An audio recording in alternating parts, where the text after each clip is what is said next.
আসসালামু আলাইকুম। লোকালয় বার্তা থেকে সংবাদ পাঠ করছে আমি ফারজানা নূপুর। খালেদা জিয়ার সঙ্গে পাকিস্তানের উপপ্রধানমন্ত্রীর কি আলোচনা হলো? বিএনপির চেয়ারপারসন বেগম খালেদা জিয়ার সঙ্গে ৪৫ মিনিট বৈঠক করেছেন পাকিস্তানের উপপ্রধানমন্ত্রী ও পররাষ্ট্রমন্ত্রী ইসহাক দার। এ সময় খালেদা জিয়ার স্বাস্থ্যের খোঁজ খবর নেওয়ার পাশাপাশি পাকিস্তানের রাষ্ট্রপতি ও প্রধানমন্ত্রীর শুভেচ্ছা জানিয়েছেন দেশটির উপপ্রধানমন্ত্রী। খালেদা জিয়ার সঙ্গে পাকিস্তানের উপপ্রধানমন্ত্রীর সাক্ষাৎ শেষে ব্রিফ করেছেন বিএনপির স্থানীয় কমিটির সদস্য ডক্টর এজেড-এম জাহিদ হোসেন। রোববার ২৪শে আগস্ট সন্ধ্যায় রাজধানী গুলশান বিএনপির চেয়ারপারসন বাসভবনে এ বৈঠক শেষে গণমাধ্যমে ব্রিফিংয়ে এসব কথা জানান দলটির স্থানীয় কমিটির সদস্য এজেড-এম জাহিদ হোসেন। সন্ধ্যা ৭টার কিছু আগে বিএনপির চেয়ারপারসন বাসভবন ফিরুজায় আসেন ইসহাক দার। এ সময় বিএনপির চেয়ারপারসনের সঙ্গে সৌহার্দ্যপূর্ণ আলোচনায় বসেন তিনি।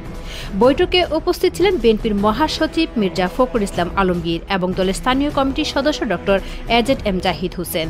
আরও ছিলেন পাকিস্তানের রাষ্ট্রদূত ইমরান হায়দার। পরে ব্রিফিংয়ে ডক্টর জাহিদ বলেন, বিএনপির চেয়ারপারসনকে পাকিস্তানের রাষ্ট্রপতি ও প্রধানমন্ত্রীর শুভেচ্ছা জানিয়েছেন দেশটির উপপ্রধানমন্ত্রী। ৪৫ মিনিট ধরে চলে এই বৈঠক। নেত্রীর স্বাস্থ্যের খোঁজখবর নিয়েছেন তিনি। সাংবাদিকদের প্রশ্নের জবাবে বিএনপির স্থানীয় কমিটির সদস্য বলেন, দেশের রাজনীতি নিয়ে আলোচনা হয়নি, তবে সার্ক ইস্যুতে আলোচনা হয়েছে। দুই দেশের মধ্যকার আন্তঃসংশ্লিষ্ট বিষয়ে সম্পর্ক স্বাভাবিক করার বিষয়ে আলোচনা হয়েছে। সুন্দর রাজনীতির দিকে এগিয়ে যাচ্ছে বাংলাদেশ, এ বিষয়ে সাক্ষাৎকালে আলাপ করেছেন পাকিস্তানের উপপ্রধানমন্ত্রী। ধন্যবাদ লোকালয় বার্তার সঙ্গে থাকার জন্য।